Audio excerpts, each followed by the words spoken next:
आंदोलनरत थे। मैं जंतर मंतर पे खड़ा हूँ। मेरा सपना था कि आप लोग एक दिन सत्ता में आओ, आप लोग आ गए, लेकिन इसके लिए तो हमने सपना नहीं देखा था। इसके लिए तो हमने अनगिनत झूठे मुकदमे सहन नहीं किए, इसलिए हमने अपनी बर्बादी नहीं सहन की। हम भी पाकिस्तान से आए थे देश विभाजन के समय। मेरे पूर्वजों को 5 किले ज़मीन मिली थी गुड़गांव में, उन्होंने नहीं ली, उनके सारे भाई गदर में मारे गए थे। मैं नहीं चाहता कि और किसी घर में ऐसा गदर हो।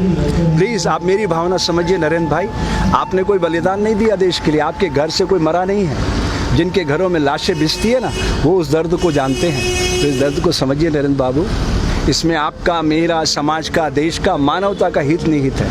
आप भूल गए अपने धर्म को। राजनीति में शुचिता लाने के लिए मैं यहाँ खड़ा हूँ। मेरे को फेसबुक पे लोग बहुत गालियाँ देते हैं, सारे साधु लोग मेरे से बहुत लड़ रहे हैं कि तुम देश के गद्दार हो गए हो, मुसलमानों के साथ खड़े हो। मैं आपसे पूछना चाहता हूँ, आप कौन जाति के हो नरेंद्र भाई? अगर मैं ये कहूँ हिंदू मुस्लिम सिख ईसाई समझो अपनी शान को, मजहब की दीवारों में मत बांटो हिंदुस्तान को, तो मैं ठीक कर रहा हूँ? मैं देश को बांट रहा हूँ। आप समझ रहे हो मेरी बात नरेंद्र बाबू, समझ रहे हो ना? ना मैं हिंदू बनूँ ना तुम मुसलमान बनो, मैं भी इंसान बनूँ तुम भी इंसान बनो। यही सपना लेके आए थे ना आप, उस सपने को आकार दो ना। अभी कुछ नहीं बिगड़ा, 2024 में चुनाव है, 48 घंटे में रोज नाम तो बंद हो जाता है। पुलिस आपकी है, ये सारा देश आपका, सारा देश आपसे प्यार करता है, क्यों नफरत के बीज बो रहे हो आप? मैं अंत में इतना कहना चाहता हूँ मेरे दोस्त नरेंद्र बाबू, प्रकृति सदैव हिंसा का फल दुख, दया का फल आनंद बरसाती रहती है। इसके खिलाफ मैं जानता हूँ ये देश आपका कुछ नहीं बिगाड़ सकता, क्योंकि आपके पास 303 लोग, लेकिन उस कायनात की शक्ति को आप जानते हैं ना। आपको तो अच्छे से पता है अटल जी की मौत कैसे हुई, बोल दूँ मीडिया पर? लाल टपकती रही, अंत में 2 दिनों तक आपने एम्स में छुपाए रखा उनकी मौत को, मालूम है ना?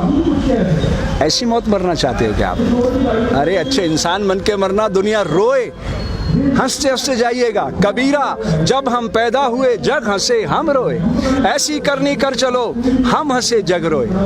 ऐसे मरोगे लाल टपकाते टपकाते, आपको अच्छा नहीं लगेगा। ये राम मंदिर का सपने की स्क्रिप्ट किसने लिखी थी? अटल जी ने। उसके निदेशक कौन थे? आडवाणी जी। और आप उसके मार्केटिंग हेड थे, याद है ना?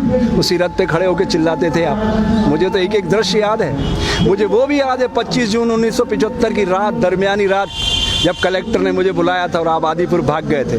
मुझे एक एक दृश्य याद है नरेंद्र बाबू, मैं भूला नहीं हूँ। इसलिए आपको याद दिलाना चाहता हूँ दोस्त, ये समय फिर नहीं आएगा। जिन्हें शक हो वो करे और खुदाओं की तलाश, हम तो इंसान को दुनिया का खुदा कहते हैं। मिटा दे अपनी हस्ती को अगर कुछ मर्तबा चाहे, कि दाना खाक में मिलकर गुले गुलजार होता है। तुम गलत दिशा में जा रहे हो नरेंद्र, कल पछताओगे। आज जहां हम हैं कल कोई और था, ये भी एक दौर है, वो भी एक दौर था, कितने और कितने चलेंगे। और डोवाल कह रहा था, अजीत बाबू, क्या नाम है उसका तुम्हारा NSA वाला, क्या कह रहा था वो? इतिहास लिख रहे हो आप, ये और इतिहास शक्ति से लिखा जाता है। आप भूल रहे हो नरेंद्र बाबू, ये आंसू देख रहे हो ना, अहिंसा और सत्य के आंसू है। महात्मा गांधी, तुम्हारे जैसे लाखों करोड़ों नरेंद्र खड़े हो जाए ना एक पलड़े पे, महात्मा गांधी के समक्ष एक तिनका भी नहीं है। पता है क्यों? अहिंसा और सत्य को उन्होंने अपने जीवन में उतार लिया था। कितना भी अपमान किया, वो बैरिस्टर थे, तुम कितने पढ़े लिखे हो तुम्हें अच्छी तरह से पता है।